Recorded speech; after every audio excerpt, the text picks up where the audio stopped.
Hello friends, एमपीटीएड वर्ग 3 preparation में आपका स्वागत है। आप देख रहे हैं हमारा चैनल एमपीटीएड वर्ग 3 प्रिपरेशन।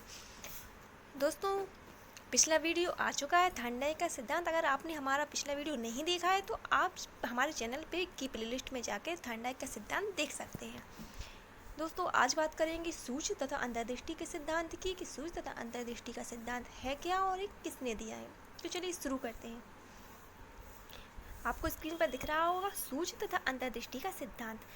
सूक्ष्म द्वारा सीखने के सिद्धांत के प्रतिपादक जर्मनी के गेस्टाल्टवादी हैं, इसलिए इस सिद्धांत को गेस्टाल्ट सिद्धांत भी कहते हैं। इनके अनुसार व्यक्ति अपनी संपूर्ण परिस्थिति को अपनी मानसिक शक्ति से अच्छी तरह समझ या सीख सकता है। इस प्रकार वह अपनी सूझ के कारण करता है। इस संबंध में अनेक प्रयोग किए जा चुके हैं, जिनमें सबसे प्रसिद्ध प्रयोग कोयलर का है।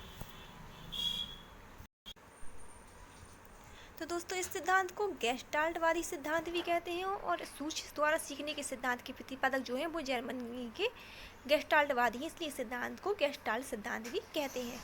इस सिद्धांत में यह समझाया गया है दोस्तों कि संपूर्ण परिस्थिति को अपनी मानसिक स्थिति से अच्छी तरह समझ या सीख सकते हैं। मतलब जो भी स्थिति है, जो भी परिस्थिति है, उसको मानसिक स्थिति से अच्छी तरह हम सूझबूझ से उसे सीख के समझ सकते हैं। और मतलब कोई भी परिस्थिति हो उसे हम अपनी सूझबूझ के द्वारा ही सही कर सकते हैं और उसी के द्वारा ही हम उस पर प्रयोग कर सकते हैं, जिनमें सबसे प्रसिद्ध प्रयोग कोयलर का। इनमें गेस्टाल्टवादी जो हैं जर्मनी के,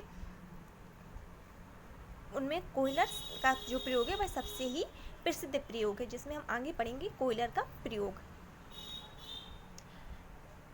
कोयलर ने जो प्रयोग दिया है वह दिया है चिंपांजी मतलब सुल्तान नामक बंदर पर, जो एक चिंपांजी है। तो का प्रयोग, कोयलर ने एक भूखे चिंपांजी सुल्तान को एक कमरे में बंद किया। कमरे की छत में कुछ केले इस प्रकार टांग दिए कि वे चिंपांजी की पहुंच के बाहर थे। कमरे में कुछ दूरी पर 3-4 खाली बक्से भी रखे गए। चिंपांजी ने उछलकर केले लेने का प्रयास किया पर सफल नहीं हुआ। कुछ समय पश्चात फर्श पर रखे खाली बक्सों को देखकर उनको केले के नीचे खींचकर उस पर चढ़ गया। केले प्राप्त कर लिए। यह उसकी सूझ ही है जिसने उसे अपने लक्ष्य को प्राप्त करने में सफलता दी। चिंपांजी के समान बालक और व्यक्ति भी सूझ द्वारा सीखते हैं। दोस्तों, कोयलर ने जो प्रयोग दिया है वह दिया है सूझ पर।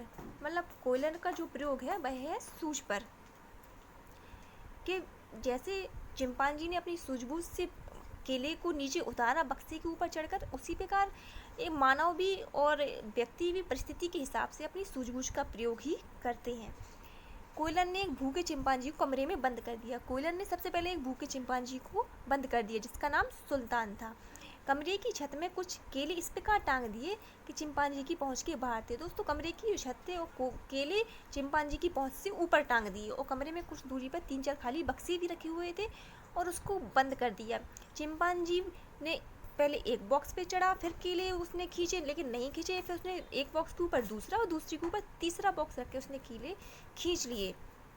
दोस्तों, इस प्रकार उसने अपनी सूझबूझ से प्रयोग किया और केलों को प्राप्त कर लिया और केले अपने लक्ष्य में वह सफलता प्राप्त कर ली। दोस्तों, कोयलर का प्रयोग इसी तरह जैसे मानव हर परिस्थिति में अपनी सूझबूझ का प्रयोग करते हैं, वैसे चिंपांजी ने भी अपनी सूझबूझ का प्रयोग किया। इसलिए कहा है कि चिंपांजी के समान बालक और व्यक्ति भी सूझ द्वारा सीखते हैं। तो दोस्तों, आपको ये समझ में आ गया होगा कि कोयलर का प्रयोग क्या था और इसने अपना प्रयोग किस पर किया।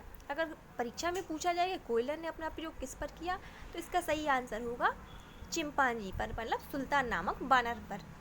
तो दोस्तों, ये वीडियो इतना ही था। अगर आपको हमारा वीडियो पसंद आया हो तो लाइक, शेयर एंड सब्सक्राइब जरूर करें। Thank you.